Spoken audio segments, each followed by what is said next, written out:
नमस्कार दोस्तों, ये कहानी सत्य युग की है, जब पृथ्वी पर धर्म, सत्य और भक्ति का विशेष महत्व था। उस समय एक राक्षस राजा हुआ करता था, जिसका नाम हिरण्यकश्यप था। हिरण्यकश्यप को अपने बल और तपस्या पर बहुत गर्व था। उसने कठोर तपस्या की और भगवान ब्रह्मा को प्रसन्न कर लिया। जब ब्रह्मा जी प्रकट हुए, तो हिरण्यकश्यप ने अमरता का वरदान मांगा। लेकिन ब्रह्मा जी ने कहा, यह संभव नहीं है। जो जन्म लेता है, उसे एक न एक दिन मृत्यु को प्राप्त होना ही पड़ता है। कोई भी अमर नहीं हो सकता। ये सुनकर हिरण्यकश्यप ने चतुराई से ऐसा वरदान मांगा, जिससे उसे मारा न जा सके। उसने कहा, मुझे न दिन में मारा जा सके, न रात में। मुझे न मनुष्य मारे, न पशु। मुझे न घर के अंदर मारा जा सके, न बाहर। मुझे न किसी अस्त्र से मारा जाए, न शस्त्र से। न पृथ्वी पर मेरा अंत हो, न आकाश में।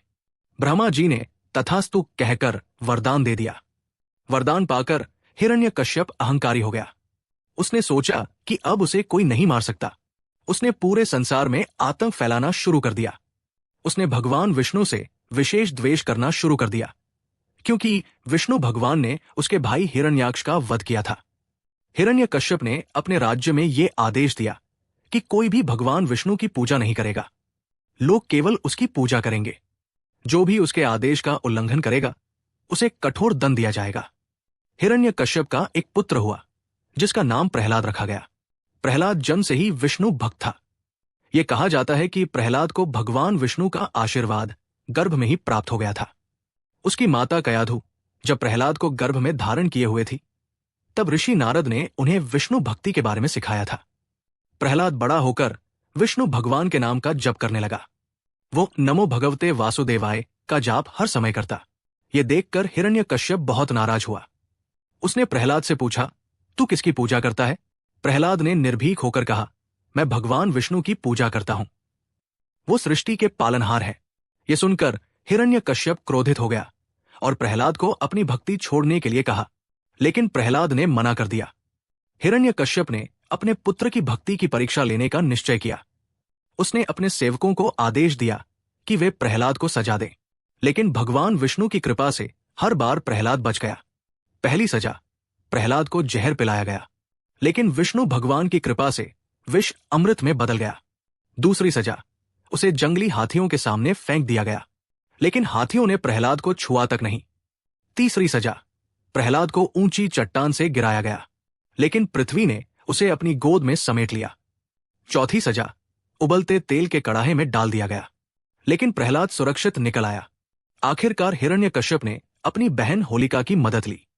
होलिका को एक ऐसा वरदान मिला था कि वो आग में नहीं जल सकती थी।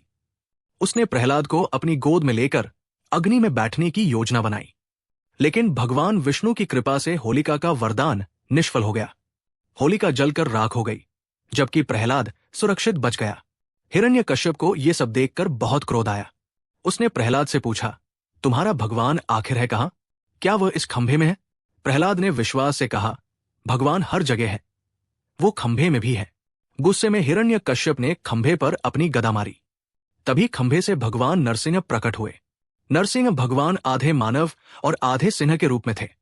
भगवान नरसिंह ने हिरण्यकश्यप को पकड़ लिया और उसे न दिन में, न रात में, संध्या के समय, न घर के अंदर, न बाहर, दहलीज पर, न अस्त्र से, न शस्त्र से, अपने नखों से, और न पृथ्वी पर, न आकाश में, अपनी जांघों पर मार दिया।